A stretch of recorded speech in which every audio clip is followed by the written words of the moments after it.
I'm a sociologist, but I know a little bit about history. I was there when it was being made. Our environmental and climate justice movement was not birthed inside of government, nor was it funded by government. And the idea that somehow government taking monies away from projects, programs will somehow stop a movement, that's not the case. I started this work in 1979 when Jimmy Carter was president. I've done this work under 9 presidents. And the issues come in, the issue of what gets funded, what doesn't get funded. When President Clinton signed the executive order 12898 on environmental justice in 1994, I was in the Oval Office when he signed it. There was no money for the executive order. When President Biden signed the executive order on environmental justice on day before Earth Day in 2022, I think it was 22 or 23, whenever it was. There is $60 billion for environmental justice and $60 billion for clean energy transition. That money has been frozen or canceled, but it has not canceled our movement. Yeah. It has not canceled the work. In our HBCUs, I'm gonna give a plug for HBCU. You know. Yeah. Our HBCUs were the first environmental justice centers. There were 5 of them.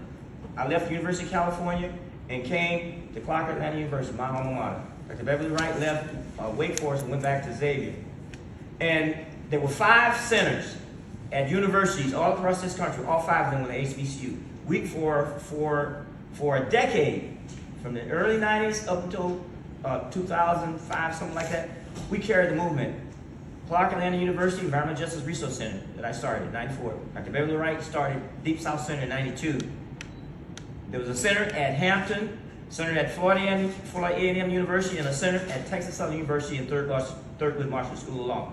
These 5 centers laid the research foundation. We set up a model, community university partnership model, community-based participatory research before we had a name, research to action.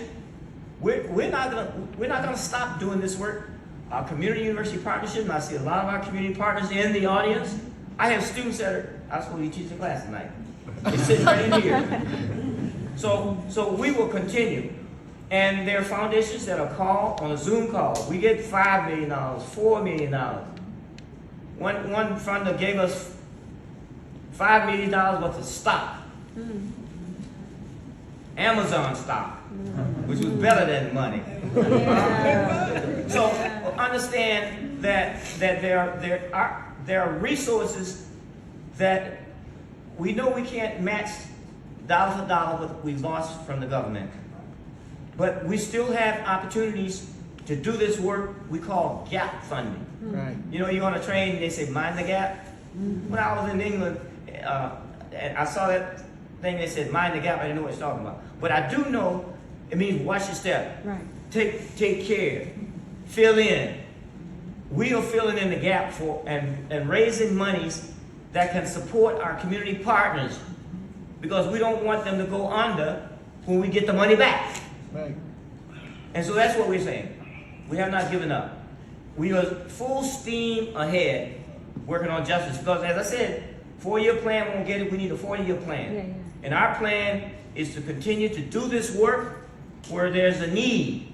And there's a definite need now. When you talk about eliminating FEMA, closing down NOAA, letting climate satellites spin into the Earth's atmosphere and burn up. So we say no to that. We say yes to science, research, data, and facts. But that's not sufficient. We must marry that, what we call action. That's our movement. All right.